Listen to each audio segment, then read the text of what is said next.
If you are near or over 40, throw out those old school way of thinking when you're trying to lose weight and instead focus on hormones.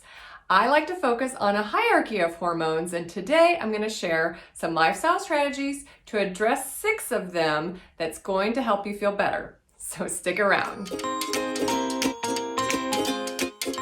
Hi, if you're new here, I'm Natalie Up, owner of fireduppfitness and the creator of the 9-week Mom Bod Tune-Up. On this channel, I simplify hormone balance for moms 35 and older with tips on fitness, nutrition, and more. So if this sounds like you, be sure to subscribe and hit that bell for notifications. It's a little strange, but I find that most women don't talk about a very important topic, perimenopause. This is the transition going into menopause.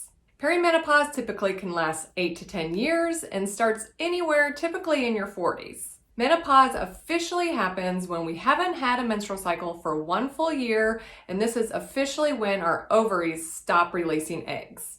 But as we go through this wonderful transition, our bodies experience all sorts of changes, and we can experience a lot of struggles as our hormones start fluctuating. You know that feeling when you just feel out of whack?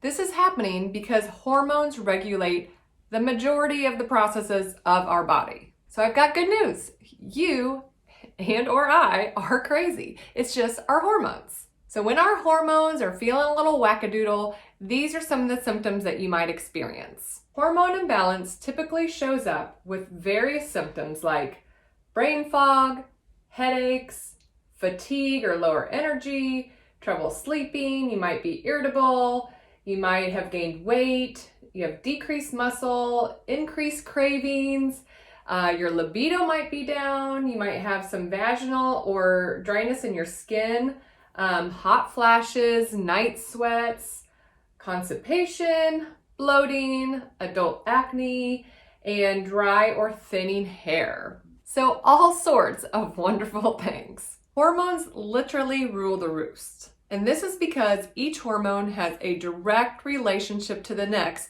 and really cause a ripple or domino effect. So you can't go straight to trying to put a Band-Aid on an estrogen issue, for example. You've got to backtrack and make sure you've looked at your cortisol and your insulin before you even get to those estrogen issues. You see, I think that there's a hierarchy to these hormones, and I've made this little pyramid to show you what I mean. Today, we're going to talk about oxytocin, cortisol, insulin, leptin, and then of course the 2 of the female sex hormones, estrogen and progesterone. So let's get started, and I'm going to share some lifestyle tips to go along with each. All right, starting off with the base, our foundation, which is oxytocin. This is our love hormone or our feel-good hormone. As they say, love conquers all, and that could not be more true in this situation. Oxytocin drives our social relationships, our behavior, and our mood. And it also has a positive effect on things like stress, pain, and anxiety. So we want to make sure we get some good doses of oxytocin before we even address anything. And to do that, let's go through some tips. Increase doses of oxytocin daily by giving hugs to your loved ones, petting your animals, smiling, showing somebody some real unconditional love, just being kind to yourself, practicing daily gratitude, increasing your positivity, and of course, sexual pleasure. So now that you've got some tips on starting off with a very loving and positive self, let's move on to the next hormone, cortisol. Cortisol is our main stress hormone, and it's who you can blame most for the belly fat. It has a direct relationship though with oxytocin and the next hormone we're going to talk about, insulin. Stress can happen in so many different ways. It can happen from the traditional like emotions and reactions to things. It can happen from our environment and toxins. It can be because of lack of sleep or extreme workouts or even trauma that's happened in our life. Cortisol is very much needed for that fight or flight response that we all need for danger. But if cortisol remains elevated for long periods of time or just chronic stress on our body in any of those ways that I talked about, this can wreak havoc on our body. So to avoid that extra belly fat, here's some lifestyle tips to help keep cortisol down. Focus your efforts at night on quality sleep for 7 to 9 hours in a dark, cool room. And I know it feels weird to actually practice your sleeping habits, but I cannot stress this enough. It is a must. Also, during the day, try to include stress breaks. These are things that could be anywhere from 2 to 10 minutes. It could include deep breathing, taking a short walk, even just stepping outside on a sunny day, watching something that makes you laugh, doing some meditation, reading, or things like that. I want you to stop doing excessive long cardio, like hour long, even 30-minute, 40-minute cardio sessions, like where you're just running. Please stop doing that. It's literally not helping your body. And stop doing hour-long workouts. You just don't need them, especially if you're in the perimenopause years. You're adding more stress on your body, which is just increasing that cortisol. And I know there's the runner's highs, and I know all that, but I beg you just to try this and see what you think. So instead of doing these long, excessive workouts, I want you to train smarter, not harder. In that, I want you to do 2 to 3 strength training sessions, working on your full body, and make them only 25 to 30 minutes, but make them count. Like, I want you to be, heavy breathing and really working your muscles as you do this. Make those workouts count. This is going to give you more of a fat burn effort after your workout anyways than just a long cardio session, which is just burning calories and not fat. If you really love that runner's high, put in one 20-minute hit, like a high intensity interval training session that includes maybe whether you do like some plyos in that, or it's a sprint session, or going up and down your stairs. If it's too cold outside, try that. But just one 20-minute session with 2 to 3 strength workouts is really all you need, along with lots and lots of just general outdoor walking, chill, and get that stress down. Okay, next on the list is insulin. Insulin's a big one because this is our fat storing hormone and is very much directly related to cravings. Our insulin regulates our blood sugar or our blood glucose levels, and it also is greatly impacted by our friend cortisol, that stress hormone. So if you are eating things like processed foods, refined flours, and sugar, even if it's like an artificial sugar like Splenda or aspartame, like in a Diet Coke or something, these things will increase your insulin. And not only can you have your insulin increased by these types of foods, it will also be increased by that friend cortisol and the chronic stress. So if you're a person that's just kind of a stressed out person, you've got maybe a stressful job, or it's just a lot of stress taking care of the kids, or whatever is going on in your life, your insulin is going to remain high, just like your cortisol. And when this happens, our body stores more fat than we actually need. It's too much it's too much to even burn off. So what happens is it just keeps piling on and piling on. When we are in a state of chronic elevation of insulin, this is called insulin resistance. And when you're insulin resistant, it's very, very, very hard to burn fat unless you start changing your lifestyle. So let's talk about some tips to do that. First thing I want you to do is start educating yourself on how many carbs you're currently eating. This is usually an eye-opener to most, but use an app like MyFitnessPal or Carb Manager and just log what you eat for even like 3 or 4 days is helpful. Many women I see that are just starting out are averaging around 150 to 200 grams of carbohydrates a day, which when you pair a high carb diet with this, most 40 plus, 50s, 60s, 6-year-old women are just stressed out more than we were in our 20s and 30s. And since our cortisol is already high, we do not want our insulin to be high on top of that, or it's a recipe for disaster. I feel like on most days, most of my clients do best between 45 to 75 grams of carbs on most days of the month. After you know what your average carbs are for your day, I just want you to start with one meal. Start with breakfast, for instance. Decrease the carbs in breakfast. Focus instead on protein, healthy fats, and fiber in your breakfast. So you're gonna switch up from, instead of like cereal or toast, you're gonna focus on those eggs or maybe Greek yogurt, something more protein based that is going to fill you up longer and hopefully keep down those cravings. Instead of doing an overhaul of all the meals, I highly recommend you do one meal at a time. So after you get this first meal down, then add the next meal after you've got it really good and consistent and feel like you've got some success with that. All right, next up is leptin. Leptin is sometimes known as our fat burning hormone. So our insulin was fat storing, leptin is fat burning, which is what we want, right? This is because it's our satiety hormone and it prevents us from both starving and from overeating, or it's supposed to.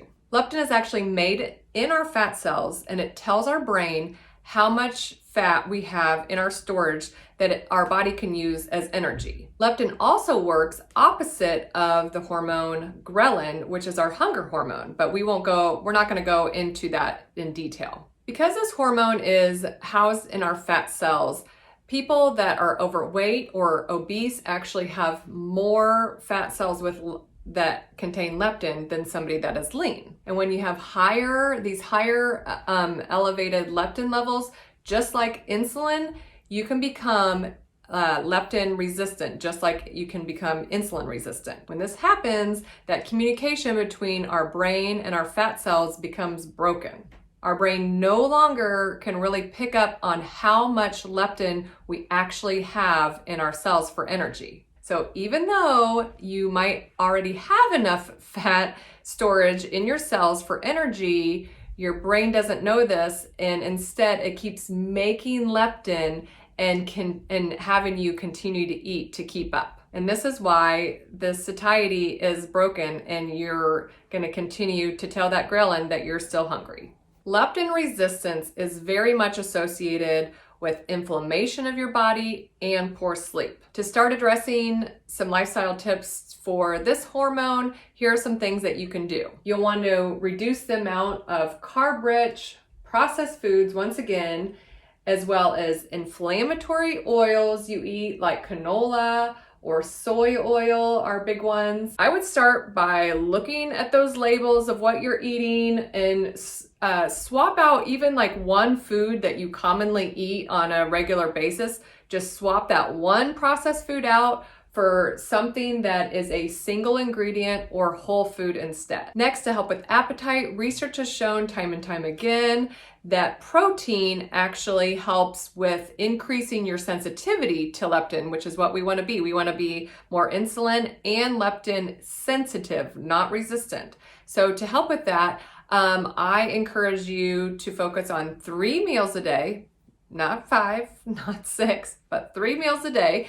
And in each of those meals include protein as your, build your meals off of that protein. And you want to try to include 25 to 30 grams of protein at each of those 3 meals. And this should help regulate your appetite. Okay, now we're at the top of the pyramid with those lovely female sex hormones that most people think of when somebody says they're hormonal. They think of estrogen and progesterone, right?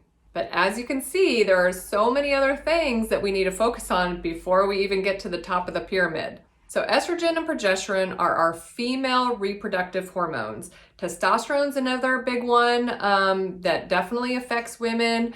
It affects our libido, and then it also affects our muscle mass, but I'm gonna really focus on estrogen and progesterone today. I want you to think of these 2 female hormones like sisters. And they're actually going to, be changing throughout the month. Sometimes they're high, sometimes they're low, and they've kind of got this ebb and flow relationship. Estrogen is like the busybody sister, and she really likes to make things happen. She's that go-getter. She's doing things like preparing our body for conception, regulating our period, growing breasts, growing pubic hair, and keeping our bones strong. However, our body can be easily tricked into thinking it has extra estrogen. And this happens because of chemicals called xenoestrogens, which mimic structural parts of estrogen. Xenoestrogens come from things and toxins in the environment, like BPA plastics, heavy metals, things that we use in our, like parabens and sulfates, things that we use in our cleaning products and our body products. So anything that we're putting on our skin, especially that we're, that might touch our hands when we're cleaning, our hair, our makeup, any of these things can mimic estrogens in our body, and our body's going to be thinking that we have actually more estrogen than we actually really do. So we want to really be careful of that. So progesterone, on the other hand, is the chilled out sister. She's like the antidepressant. She's got diuretic effects, and she's also essential for accessing that fat reserve in our bodies that we're wanting to tap into. Progesterone is your girl. If you don't have the right amount of progesterone in your body's always going to burn sugar or carbs for fuel. And if this happens, sometimes it has to revert to breaking down muscle mass for energy, even though you might have plenty of body fat for reserves. So my first lifestyle tip for addressing progesterone and estrogen is if you're 40 or older, I want you to stop following a nutrition plan or a diet or challenge or workout of the 20 and even early 30 somethings, all those cute little influencers on Instagram and Facebook. I know that sounds bad, and they are so cute and adorable. I mean, oh my gosh, they're so cute, and they look like they're perfectly dressed and they're adorable and with all this high energy. But what's working for them at their age, which a lot of times is going to be probably 15 years younger than most of us or more, it's not going to work for us with our hormones.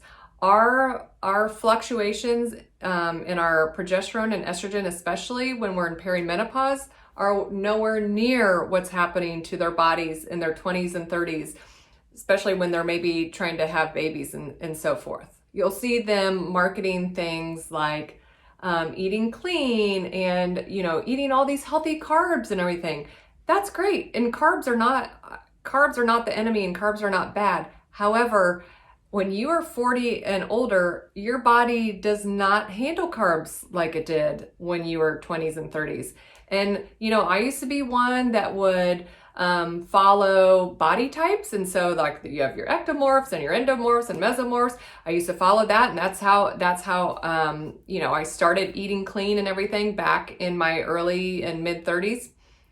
I should be a person that I'm a traditional ectomorph. I should be being able to eat 60 to 70% of carbs every day. No, that does not work. That does not work for my body. And it's all because of hormones. So my little lifestyle tip is, if you are of this age, 40 and older, I want you to really focus on the hormones and focus on being, instead of a sugar burner like we used to be when we were younger, like these 20s and 30 somethings, I want you to focus on being a fat burner instead. And to do that, we need to train our body to burn our body fat versus burn just straight carbs and sugar. This is how you are actually going to transform your body. And this is why, if you're still eating diet food, packaged, a lot of packaged foods and bars, and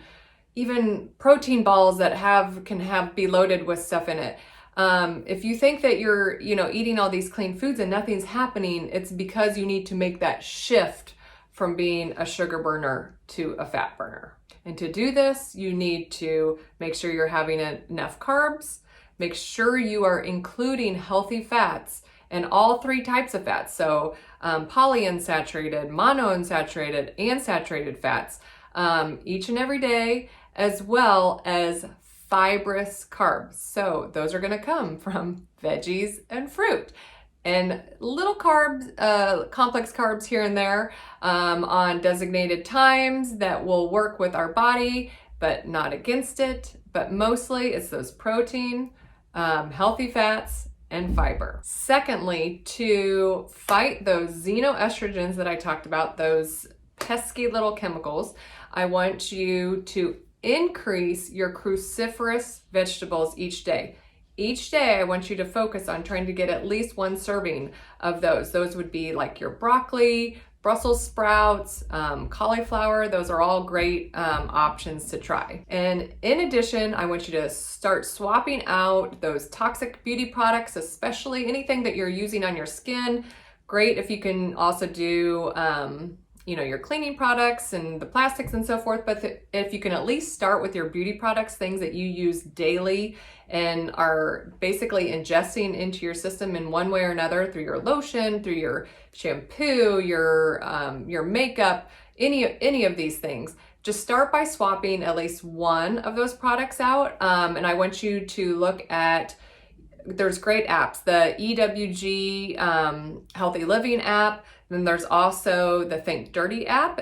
You can literally like take your product and scan it, or I do it all the time if I'm in Target or wherever, and I'll just, as I'm trying to figure out if a product is a good buy that's non-toxic, I will scan the product and it will give you a score. And my goal is usually to try to have a score of 3 or less. This is limited all the way down to 0, being completely toxic free. You'd be surprised with some of the things that are recommended, even by dermatologists and so forth, that are even score in an 8 on toxicity on these apps. And so if you're really focusing on your hormones, you've got to bring down that toxicity and get rid of those xenoestrogens. We just don't want our body thinking that we have more estrogen than we already have, because that can cause estrogen dominance. So to really get a hold of those hormonal symptoms that I listed out before and get on top of that weight gain, you gotta focus on those hormones. Make those hormones your friends, not your enemies, and you will start looking and feeling and living better. I'm always here for coaching and accountability. All that information is down below in the description. But in the meantime, I'm gonna put a link in the comments with a free cheat sheet that is just some extra tips on balancing hormones. So if you haven't grabbed that before, grab that now. It's down in the comments below, and I hope that helps. So as always, if this video is helpful, smash that like button, subscribe, and share this with your friends. Well, guess it's time to go. Hope you're feeling fired up. Bye.